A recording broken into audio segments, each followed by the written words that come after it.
Assalamualaikum warahmatullahi wabarakatuh. Salam sejahtera, salam Malaysia Madani.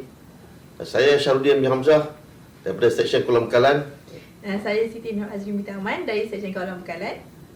Okey, selamat datang ke program Borak Santai SKB, di mana untuk episod pertama ni kita akan berbincang berkenaan dengan apa yang dikatakan sebagai barang kawalan, dan juga kita akan berkongsilah di dalam barang kawalan itu sendiri ada barang kawalan berjadual dan juga ada yang berkaitan dengan rejim pelesanan dan sebagainya. Ya. Saya rasa kalau kita sebut barang kawalan, orang pun tak tahu istilah barang kawalan datang daripada betul, mana. Betul. Kan, dia sebenarnya untuk maklumat Azrin dan penonton di luar, dia barang kawalan ni dia membabitkan perundangan. Ya, perundangan. Perundangan yang berkaitan adalah di bawah Akta Kuala Bekalan 961. Dan juga perundangan subsidiary lah, di bawah itu macam-macam lah. Dia punya perundangan yang kecil-kecil ni, ya. Di mana di dalam Seksyen 5 lah, secara specifically dalam Seksyen 5 AKB, ringkasan kepada Akta Kuala Bekalan ni kita panggil AKB lah Azri. Di mana di dalam Akta Kuala Bekalan itu ada dipanggil Seksyen 5 ni, di mana dia memberi kuasa kepada yang berhormat Menteri KPDN untuk membuat satu perundangan ni untuk menjadikan mana-mana barang lah sebagai barang kawalan. Jadi kita boleh semak lah apa ni, buat masa ni kita ada 43 Azri barang kawalan yang kita telah gazetkan di bawah perwataan yang saya sebut tadi ni, di mana yang Berhormat Menteri telah gazetkan 43 tadi ni. Boleh ingat kan Azri 43 ni? InsyaAllah kita sambil-sambil tu sebab mungkin penonton kita tak sedar sebenarnya 43 ni ada benda barang-barang yang di keliling kita. Ya, dalam rumah ada, di tempat pejabat ada, yang memang kita guna secara harian. Itulah barang kawalan yang kita waterkan. Dan kebanyakan kalau kita tengok kan nanti, mungkin kita akan lihat satu persatu nanti. Betul. Dia lebih kepada barang makanan lah Azri. Ya, Tuan. Barang makanan dan juga ada sedikit lain-lain barang lah yang mungkin barang kesihatan, yes. Binaan. Jadi kita akan tengoklah nanti satu persatu, ya. Dan untuk pegawai penguatkuasa KPDN, mereka boleh rujuklah, mereka boleh rujuk e-book, ya, e-book yang disediakan oleh Seksyen Kuala Bekalan, boleh dapatkan daripada Seksyen Kuala Bekalan, di mana di sini kita sediakan pelbagai maklumat tentang isu-isu yang berkaitan dengan bekalan. Termasuklah kita ada listkan di sini Azri, senarai ataupun barang-barang yang kita panggil sebagai barang kawalan, ya.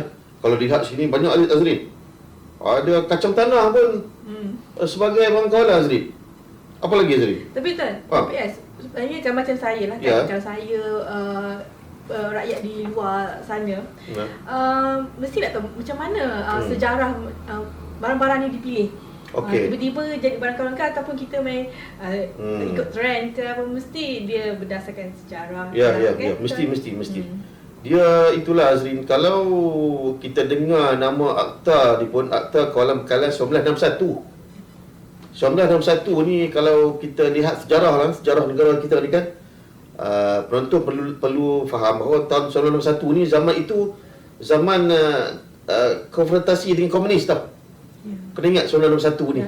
Darurat, yes, darurat. Jadi kerajaan telah membuat undang-undang Akta Kuala Bekalan ni bagi mengawal barangan-barangan tertentu ni ketika itu, untuk memastikan bahawa barang-barang ni tak terjatuh ke tangan ketika itu pihak komunis lah. Kan tak ada sorok.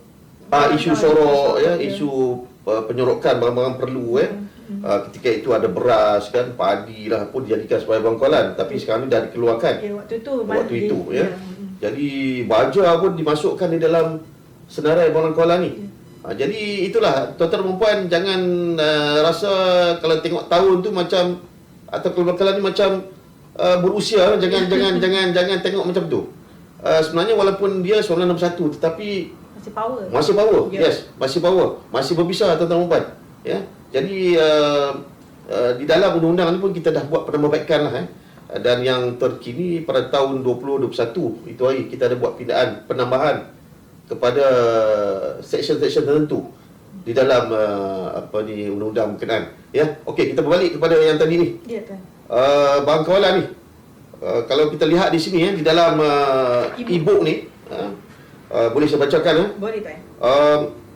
Kacang tanah cili kering, minyak bahan api, kacang pi dan semua jenis kacang. Wah, kacang pi daging dan jeruan mentah. Ya. Kan? Jeruan mentah ni dia macam apa yang isi dalaman organ dalaman binatang buah-buahan yang diimport, itik dan burung, mentega, garam, beras pulut, keju, ikan yang diawet, kentang, minuman pack dan botol, susu, serbuk penaik, tepung jagung, tepung beras. Apa lagi sambung? Penat Azrin baca ni, panjang ni. Bulat kayu lembu, simen, kelingka baja, gula, kerozin, bawang merah, bawang putih, roti, LPG, petrol, tepung gandum, ayam, minyak masak, telur dan diesel. Tapi Tuan PS, sebenarnya saya tertarik lah macam Tuan PS kata tadi, PKB ni berkaitan dengan sejarah, darurat. Macam tu juga bila kita wartakan barang-barang kawalan ni, yang terawal adalah gula. Betul. Bila kalau kita tengok sejarah yang kita trace sejarah lampau, gula ni sebenarnya kalau saya tengok lah bacaan saya, dia berdasarkan ada krisis gula tahun 1972. Maksudnya krisis gula ni dah berlaku dah 72. Dah lama dah. Ya, lepas tu dia kita gazetkan gula tahun 73. Itu maksudnya dia ada background sejarah mengapa gula. Tapi saya dah lahir dah time tu. Dah lahir. saya tak pasti. Saya tak tahu di mana-mana lagi. Saya dah lahir tapi masih baby masa tu. Jadi dia suruh sejarah ni telur ayam Tapi yalah macam telur dengan ayam ni disubsidi, dikawal oleh kita punya Kementerian Pertanian Kementerian Pertanian rakan kita lah, agensi sahabat kita ni. Jadi kalau kita lihat di situ, macam dalam kawalan kita ni, minyak masak paket 1 kilo, dan botol pun ada sedikit subsidi. Petrol, LPG memang ada elemen subsidi. Ya. Kenapa agak-agak subsidi dibagi Azri? Cuma satu kerana saya rasa daripada yang terpilih jadi subsidi adalah yang paling utama digunakan. Dan bila ada turun naik harga harga global, kerajaan terpaksa membantulah untuk memastikan rakyat kita ni dapat dengan harga yang reasonable, yang ikut harga yang kita kontrol lah. Bukan semualah daripada 43 ni dapat subsidi, dia terpilih daripada yang main, yang utama yang betul. Kalau katakan kerajaan nak keluarkan subsidi untuk kesemua 43 tadi, memang agak berat lah, because ini membabitkan dollar and cent kan. Jadi orang kata tak boleh lah, jadi hanya barang tertentu yang kerajaan bagi subsidi.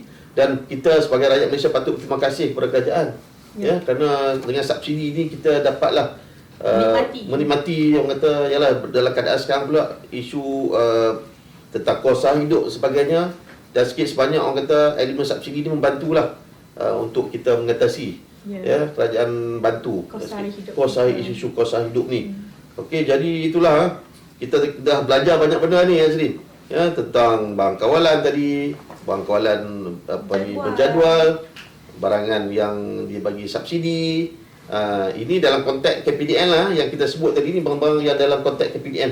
Cuma satu yang mungkin penting juga mungkin kita nak sharekan dengan penonton.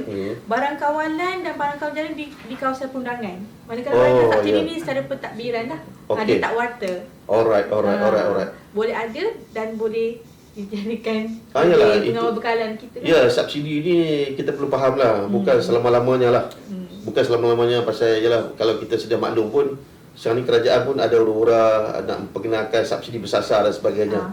Dan mungkin benda ni satu ketika mungkin kita perlu bersedia ke arah itulah kerana kalau kita tengok dari segi amount yang terbabit pun satu amount yang besar lah.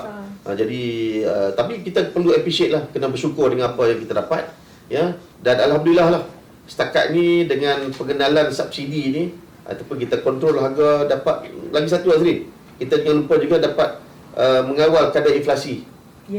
Disebabkan oleh harga kawalan dan juga subsidi ni sebenarnya dia mempertahankan harga barang-barang tadi ni pada harga yang sebegitu dan dapat membantu untuk menangani isu-isu yang berkaitan dengan inflasi. Jadi itu lagi satulah yang perlu kita perhalusi dan perlu kita ingatkan Okey. Jadi macam tadi kan platform ni kita dah sekadar untuk Ya. kita jelaskan. Betul. Ada 43 barang kawalan, daripada 43 tu 12 daripadanya dia masih dalam grup yang sama. Betul. Kita ambil 12 daripada 43 tu jadi barang kawalan jadual yang perlu dilesenkan. Ya. Dan 7 daripadanya 7. Okey. government bagi subsidi. Alright. Masih lagi barang kawalan daripada 43 tapi daripada kumpulan yang besar tu ada yang disubsidikan, ada yang dilesenkan. That's why penonton di luar sana perlu jelas tentang isu ini kerana sebelum inilah banyak berlaku ketidakfahaman, kecelaruan sikit lah tentang apa yang dikatakan bank kawalan berjadual dan juga barang yang bersubsidi tadi.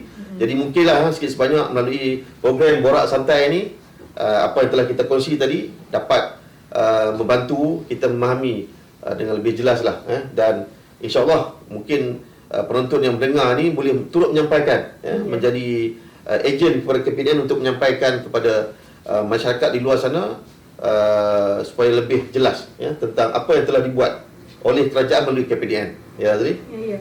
Dan bila kita dah sharekan di semua media sosial kita, Alright. penonton boleh je bertanya dalam komen. Kita akan InsyaAllah. mungkin ini adalah pembuka jalan. Nak Okey. tanya lebih lanjut, next episode mungkin topik lain. So untuk topik ni kita tonton boleh je letakkan di komen. Alright. Dan kita akan bagi feedback di sana. Okey, jadi saya rasa itu saya untuk topik kita kali ini, dan insyaAllah kita akan berjumpa lagi pada next episode yang mungkin kita akan bercakap tentang topik-topik lain yang pasti suatu benda yang berguna untuk semua. See you. Jangan lupa untuk ikuti program Borak Santai bersama kami di SKB. Terima kasih. Terbaik.